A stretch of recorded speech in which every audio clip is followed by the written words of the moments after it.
കുഞ്ഞുമണി കുഞ്ഞേ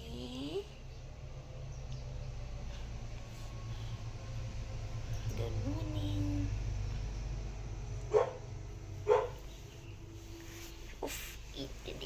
ഞാൻ മുറക്കാനും വിടുവില്ലെന്ന് പറയുന്നട്ടോ.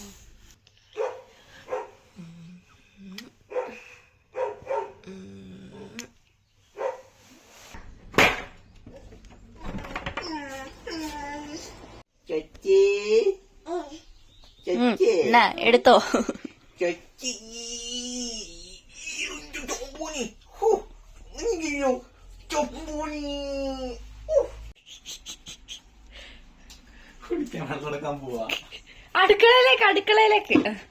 അടുക്കളയിലേക്ക് പോട്ടെ. അപ്പൊ കൂട്ടുകാരെ ഞങ്ങൾ രണ്ടും ഫ്രഷ് ആയിട്ടുണ്ട്. അപ്പൊ ഇനി ഞങ്ങൾ ഡ്രസ്സ് മാറിയിട്ട് കാണാം കേട്ടോ. ഹലോ കൂട്ടുകാരെ, സ്കൈ ബേബിന്റെ പുതിയൊരു വീഡിയോയിലേക്ക് എല്ലാവർക്കും സ്വാഗതം കേട്ടോ. അപ്പൊ കൂട്ടുകാരെ, ഇന്ന് നമ്മൾ ഒരു ഇനാഗ്രേഷൻ പരിപാടിക്ക് പോകുക കേട്ടോ. അതുകൊണ്ടാണ് രാവിലെ എന്താ പറയാ ഭയങ്കര തീർത്തിപ്പെട്ട് എല്ലാം നോക്കി വേഗം ചെയ്ത് വന്നത് കേട്ടോ.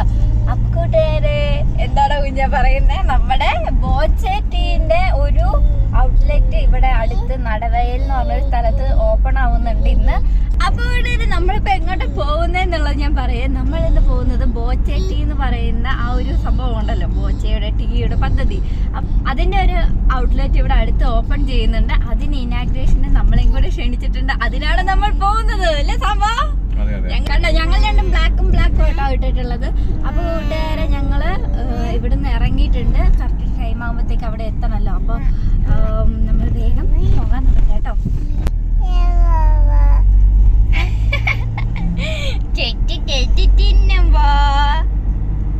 കുഞ്ഞിപ്പെണ്ണിനുള്ള ബ്രേക്ക്ഫാസ്റ്റ് ഞാൻ അവിടുന്ന് ഒരു റസ്കിന്റെയും കൊടുത്തിട്ടുണ്ടായിരുന്നു. ഇപ്പൊ ഇതാ കാടമുട്ട എടുത്തിട്ടുണ്ട്. ഞാൻ അവിടുന്ന് കൊടുക്കാൻ നമുക്ക് ടൈം ഉണ്ടായിരുന്നില്ല. അപ്പൊ കുഞ്ഞിപ്പെണ്ണിനുള്ള ബ്രേക്ക്ഫാസ്റ്റ് ഒന്നും കൂടെ കൊടുക്കട്ടെ കേട്ടോ. അവള് വയറ് നിറഞ്ഞ പിന്നെ കാമായിട്ട് ഇരുന്നോളൂല്ലോ. അപ്പൊ കൂട്ടുകാരെ, നമ്മളിവിടെ എത്തിയിട്ടോ. കുഞ്ഞിപ്പെണ്ണ് നല്ല ഉറക്കത്തിലാണ്. കുഞ്ഞിപ്പെണ്ണ് ഉറങ്ങട്ടെ, നമുക്ക് ഇനി ചായ കുടിക്കണം. നമ്മൾ ഇച്ചിരി നേരത്തെ എത്തിയിട്ടുണ്ട്. എനിക്ക് നമുക്ക് ചായ കുടിക്കണം. ചായ കുടിച്ചിട്ട് അവിടേക്ക് പോവാം കേട്ടോ. അങ്ങനെ പറഞ്ഞ സമയത്തിന് തൊട്ട് മുന്നേ തന്നെ നമ്മൾ അവിടെ എത്തിയിട്ടുണ്ടായിരുന്നു കേട്ടോ. കൃത്യസമയത്ത് കുഞ്ഞിപ്പെണ്ണും എണീച്ചു.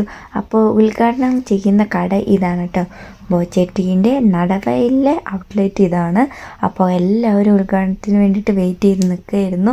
അപ്പോൾ പള്ളിയിലെ അച്ഛൻ, നടവയിലെ പള്ളിയിലെ അച്ഛനാണ് ഉദ്ഘാടനം ചെയ്യുന്നത്. അപ്പോൾ അവർക്ക് വേണ്ടിയിട്ട് നമ്മളും വെയിറ്റ് ചെയ്ത് നിൽക്കുമായിരുന്നു കേട്ടോ. അങ്ങനെ പള്ളിയിലെ അച്ഛൻ എത്തിയിട്ടുണ്ട്. അച്ഛനിതാ പ്രാർത്ഥിച്ച് വെഞ്ചരിച്ച് പുണ്യാഹമല്ലല്ലോ, അതെന്താ പറയുന്നത് എനിക്കറിയത്തില്ല. അങ്ങനെ വെള്ളമൊക്കെ കുടഞ്ഞ് ഉദ്ഘാടനമൊക്കെ കഴിഞ്ഞ് അതിൻ്റെ ഇടയിൽ കുഞ്ഞിപ്പെണ്ണാണെങ്കിൽ റിബണൊക്കെ പിടിച്ച് വലിക്കാൻ നേരത്ത് ഞാൻ മെല്ലെ പുറകോട്ട് മാറി നിന്ന് കേട്ടോ. അല്ലെങ്കിൽ ഇന്ന് ഉദ്ഘാടനം കുഞ്ഞിപ്പെണ്ണിൻ്റെ കയ്യിലിരുന്നേനെ.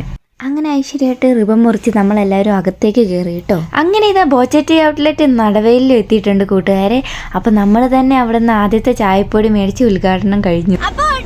ഉദ്ഘാടനമൊക്കെ കഴിഞ്ഞതേ ബോച്ചേറ്റിയൊക്കെ മേടിച്ചിട്ടുണ്ട് നമ്മളും. ഇതിന്റെ മേലെയുള്ള ഈ ഒരു സെക്ഷനിലാണ് കൂപ്പൺ ഉള്ളത് കേട്ടോ. താഴെ ചായപ്പൊടി, മേലെ കൂപ്പൺ. അപ്പോൾ എല്ലാവർക്കും അവസരമുണ്ട്. 13,704 പേർക്ക് ഒരു ദിവസം കൂപ്പൺ അടിക്കുന്നുണ്ട്.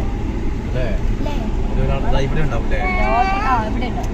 അപ്പൊ നിങ്ങൾ ലോട്ടറി എടുക്കുന്നതിന് പകരം ബോച്ചേറ്റി മേടിച്ചാൽ മതി. ചായപ്പൊടിയും കിട്ടും അല്ലേ, സമ്മാനവും കിട്ടും അല്ലേ. അങ്ങനെ കൂട്ടുകാരത് നമ്മൾ പോയിട്ട് എത്തിയിട്ടോ. എൻ്റെ പൊന്നെ, പോയിട്ട് ജലദോഷം, എനിക്ക് ഭയങ്കര ജലദോഷം കൂടിയിട്ട് ഇവിടുന്ന് ഇറങ്ങിയപ്പോൾ തൊട്ട് തുമ്മാൻ തുടങ്ങിയത്. തുമ്മി ഇപ്പം ഭയങ്കര ജലദോഷമായി, ഭയങ്കര തലവേദനയായി. സ്കൈ ഇവിടെ ഇരിപ്പുണ്ട് കളിക്കുന്നു കേട്ടോ. അപ്പം ഇന്നത്തെ ബാക്കി വിശേഷങ്ങളൊക്കെ നമ്മുടെ ഓക്കെ പെൺമണി ചാനലിലുണ്ടാവും. ബൈ. അപ്പോൾ കൂട്ടുകാരെ, ലൈക്ക് ചെയ്ത് ഷെയർ ചെയ്ത് കമൻറ്റ് ചെയ്യാൻ മറക്കരുതേ. സബ്സ്ക്രൈബ് കൂടി ചെയ്യണേ.